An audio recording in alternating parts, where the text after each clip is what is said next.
All right, so get ready. Because today we're doing a deep dive into the sales playbook of, who, the Wolf of Wall Street, Jordan Belfort. Oh, yeah. We're going to break down an actual sales call and see what made his method so effective and, maybe a little infamous. Well, and what's really amazing is we get to be like a fly on the wall for this whole thing. Oh, yeah. Belfort's in his office, and he's meeting with this guy who owns like a successful organic food company in Australia. So this client's not exactly a newbie in the business world, Not at all. but obviously something's not working, right? Right. They had to call in the wolf, Exactly, and Belfort doesn't waste any time figuring that out. Okay. So like instead of just launching into some big sales pitch, Uh-huh. he starts by asking about the client's business.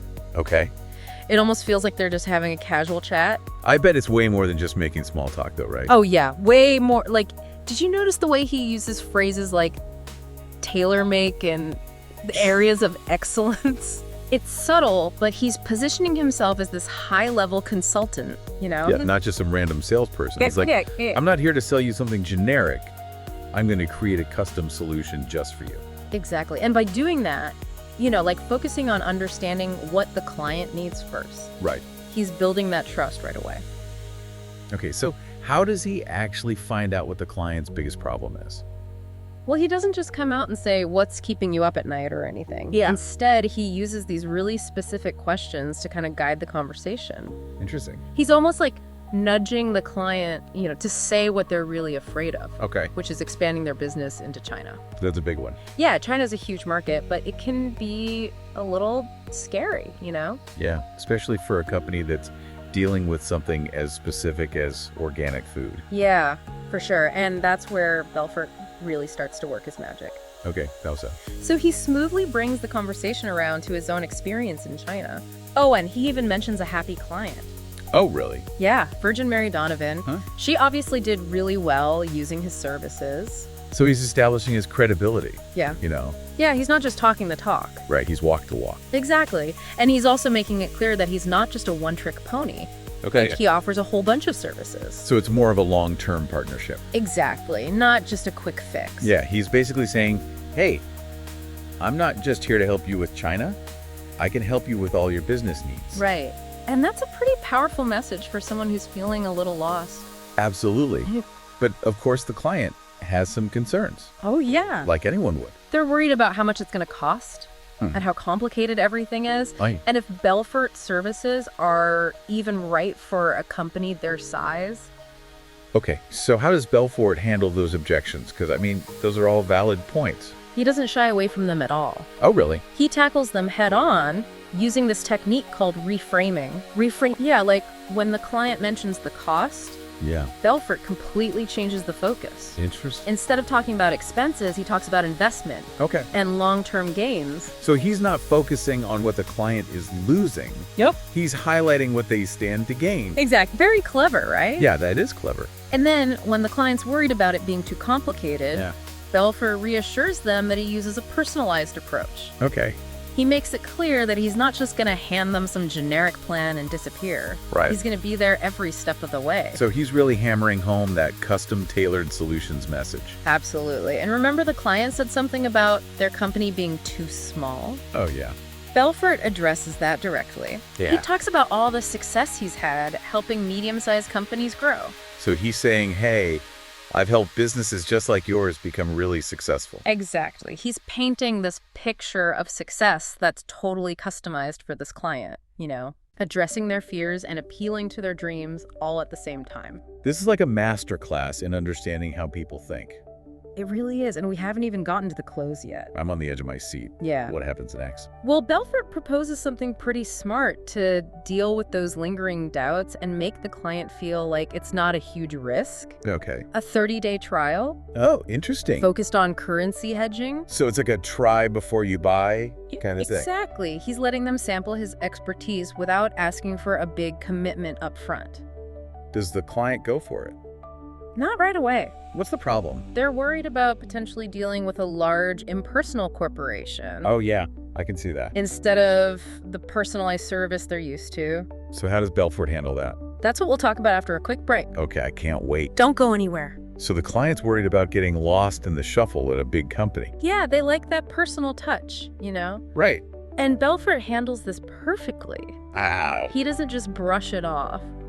He really leans into it. Okay. He emphasizes that his company has this family banking model. Oh, that's smart. And it makes it sound like they'll get that same close-knit feeling. Yeah, it's like he's mirroring their values. Yeah. Exactly, creating that sense of alignment. Right. And then he ties it back to that 30-day trial. Yeah. He's like, don't just take my word for it. Try it out and see for yourself. So he's letting the results speak for themselves. Exactly. By this point, he's addressed all their concerns, Yeah. built up a ton of trust, Right. and presented himself as the solution to their China problem. He's got him hooked. So what's next? He goes for the close. Okay. But he doesn't do it in a pushy way or anything. Mhm. He just kind of summarizes the benefits, Yeah. reminds them about the low risk of the trial, Okay. and then he just says, sound fair enough. It's almost casual. Yeah, But but it's so effective. because he's already done all the hard work. Exactly. He's just giving them an easy way to say yes. Exactly. And of course they agree. They must be pretty impressed. Oh yeah, they're sold on the personalized approach, the whole package. Belfort successfully closed another deal. He's good.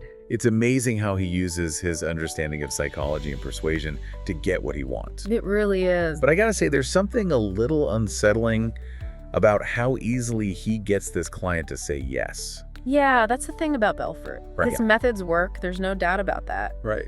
But they're right on the edge, you know? In what way? Well, there's a certain smoothness to his approach. Uh-huh. Almost a slickness that some people might find manipulative. It's like he's playing chess and everyone else is playing checkers. Exactly. He's always thinking 3 steps ahead. Right. And that brings up some ethical questions. For sure. We can definitely learn from his techniques, Yeah. but we have to be careful not to misuse them. Absolutely. Because at the end of the day, selling shouldn't be about manipulating people. No, it should be about creating real value. Right, helping people achieve their goal. Exactly. So let's break down Belfort's method and see what we can learn from it.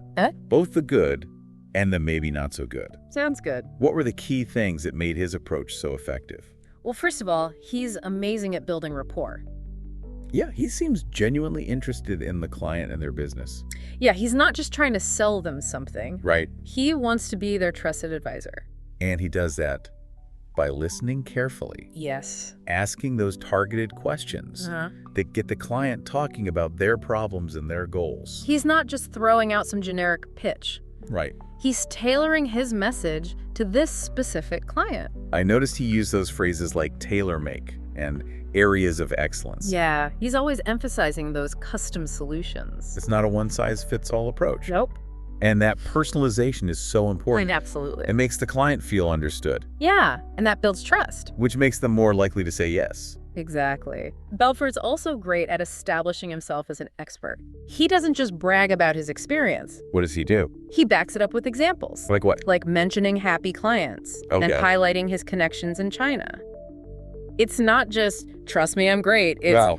here's the proof. Exactly. And then there's his technique for handling objections. Oh, yeah, he's a master of reframing. Right. He takes those concerns Mm-hmm.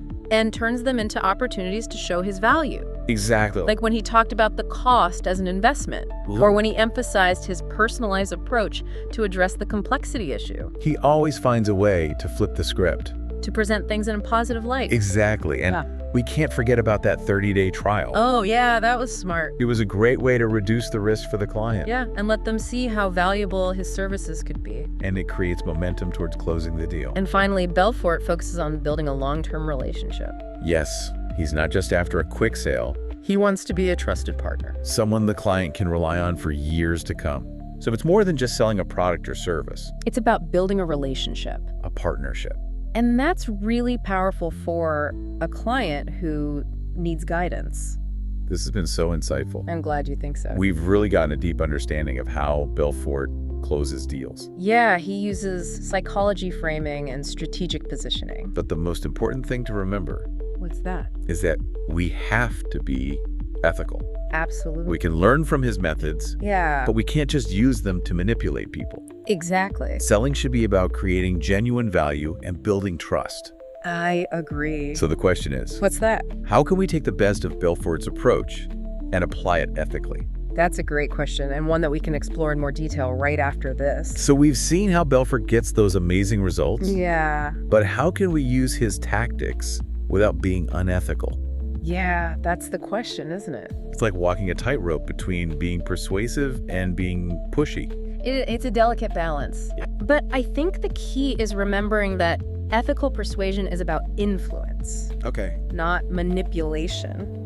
So what's the difference? Well, it's about understanding the other person's point of view, Okay. addressing their concerns, and presenting your case in a way that resonates with them. So you're not trying to trick them or pressure them into saying yes. Exactly. You're helping them see how your offer can actually benefit them. It's more like a collaboration then, Yeah, exactly. instead of a battle. Right. You're not trying to win at all costs. Yeah. You're building a relationship based on trust and respect. And when you genuinely believe in what you're offering, and you really want to help the other person, Yeah. that shows in how you communicate. Absolutely. Authenticity is so important. People can tell when you're being fake. Oh, yeah, for sure. So if you're trying to sell something you don't believe in, Right.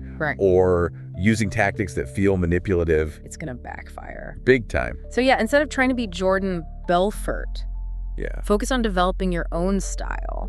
One that feels authentic. Right. Something that aligns with your values. And we can learn from Belfort's strengths, Oh, yeah, for sure. like how he builds rapport and understands his clients' needs. And how he frames his arguments But we have to adapt those techniques to fit our own personality. and our own ethical boundaries. Right. And remember, communication is about more than just the words you say. It's how you say them. You have to be confident. Clear and concise. You have to listen actively Ask good questions. and really try to understand the other person's perspective. And be patient. Yeah, building trust takes time. You're not going to close every deal on the first try. Right. Sometimes it takes several conversations Yeah. and consistent follow-up. And a genuine commitment to building that relationship, Exactly. It's about the long game. not just the quick win. And that's what makes ethical persuasion different from manipulation. Right. It's about creating win-win situations. Where everyone feels good about the outcome. Well, this has been a fascinating deep dive into the world of sales and persuasion. I agree. We've analyzed Belfort's method, Yeah. learned about his strengths and weaknesses, and talked about how to apply those insights ethically. Hopefully everyone listening can use this in their own lives. Effective communication is a skill anyone can learn. Yeah. So keep practicing, keep experimenting, and keep refining your approach. Absolutely. And never compromise your values. Couldn't have said it better myself. Thanks for joining us on this journey into the world of Jordan Belfort and his sales tactics. It's been fun. Until next time, keep learning, keep growing, and keep diving deep.